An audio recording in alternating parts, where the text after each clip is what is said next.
J'ai été en contact récemment avec un growth hacker qui est spécialiste de Webflow et qui me disait oui, moi dans Webflow, ce que je maîtrise, c'est la création de boutiques, de blogs, etc. Puis ce qui est bien avec Webflow, donc c'est un outil. Pour ceux qui ne connaissent pas, no code. Donc c'est un truc qui est super à la mode en ce moment. Donc en gros, c'est un peu comme WordPress, mais ça se passe en fait sur un site qui ne vous oblige pas à gérer toute la partie technique, la sécurisation de WordPress, l'installation, le téléchargement des extensions. Vous n'avez pas besoin de régler les problèmes d'hébergement. C'est fait par Webflow. En gros, c'est comme WordPress, mais avec une logique, une interface différente. Et surtout, vous ne vous occupez pas de la sécurité, de l'hébergement et des trucs comme ça. Bon, peu importe. Et donc du coup, WordPress dit qu'il est super optimisé pour le référencement naturel. Sauf que en fait, en base, qu'est-ce qui est optimisé pour le référencement naturel? C'est quoi? C'est qu'il y a la possibilité d'insérer des balises méta-tags et méta-descriptions dans les pages. Or, ça fait juste à peu près 24 ans que vos performances en référencement naturel ne sont plus liées à ces balises-là. Il y a tout un tas d'autres balises. Donc, vous savez, des balises, ce sont des lignes de code qui permettent à Google de dire tiens, ma page, elle est un peu plus pertinente là-dessus. Tiens, ça, c'est pas l'heure, mais c'est le prix du produit, si c'est un chiffre, par exemple. Et donc, du coup, ce sont ces balises-là, en fait, qu'il faut bosser plus que les balises méta ou voilà. Ah oui, et puis souvent il y a les balises, on met en avant le fait qu'on peut mettre des balises H1. Bon bah les balises H1, ça se met sur n'importe quel site. Ça reste très important, mais c'est pas discriminant. En revanche, à propos des balises que l'on injecte dans le code pour optimiser le référencement naturel, il y en a qui sont beaucoup plus importantes. Donc il y a notamment des balises par exemple qui sont des balises schema.org. Schema.org en fait c'est un système de description du contenu qu'il y a sur une page qui permet à Google de typer les chaînes de caractères qu'il va trouver. Par exemple, il va trouver Paris sur une page. Paris, P-A-R-I-S. Paris, est-ce que c'est du Paris sportif ou est-ce que c'est Paris, la ville? Ah, ça c'est une grosse question. Ou encore pire, est-ce que c'est Paris, le héros de la mythologie grecque, à qui je crois il est arrivé des bricoles?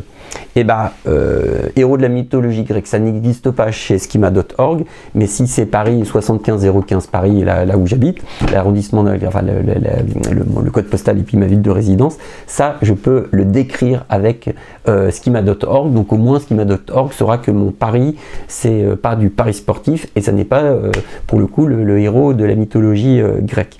Donc Schema, ça permet de décrire le type de contenu qu'il va trouver. Pas tous les types de contenus, mais certains types de contenus. Donc par exemple, si vous avez des produits, il y a des balises, par exemple, Schema.org, qui permettent d'isoler le prix. D'isoler, de signaler le fait que ce soit une promotion, par exemple, pour le coup ou pas. Si c'est une recette de cuisine, on va pouvoir indiquer où se trouve le chiffre qui correspond au temps de préparation, par exemple, en minutes. On pourra indiquer sur une fiche de cuisine ou sur de recette de cuisine ou sur une fiche critique de film quelles sont les notes moyennes qui ont été attribuées soit à la recette de cuisine, soit pour le coup au film. Vous organisez un événement ou par exemple de type formation, vous pouvez signaler que c'est une formation, vous pouvez indiquer à un endroit donné la durée de la formation, la date limite de l'inscription. Donc ça permet à Google de beaucoup mieux comprendre. Ça c'est quelque chose qui existe depuis un certain temps, mais qui s'est largement développé et qui permet, je me suis laissé dire, d'enrichir le système de compréhension automatisé par l'intelligence artificielle des contenus pour le coup des pages, sachant que Google a toujours beaucoup de mal à comprendre ce dont il retourne pour le coup sur une page. Ensuite, vous avez d'autres types de balises qui permettent de maîtriser le partage d'une page sur les réseaux sociaux. Vous savez, vous voulez que quand votre page elle va être partagée sur Twitter ou sur Facebook, vous contrôliez le titre, l'image et la petite description qui apparaît en dessous.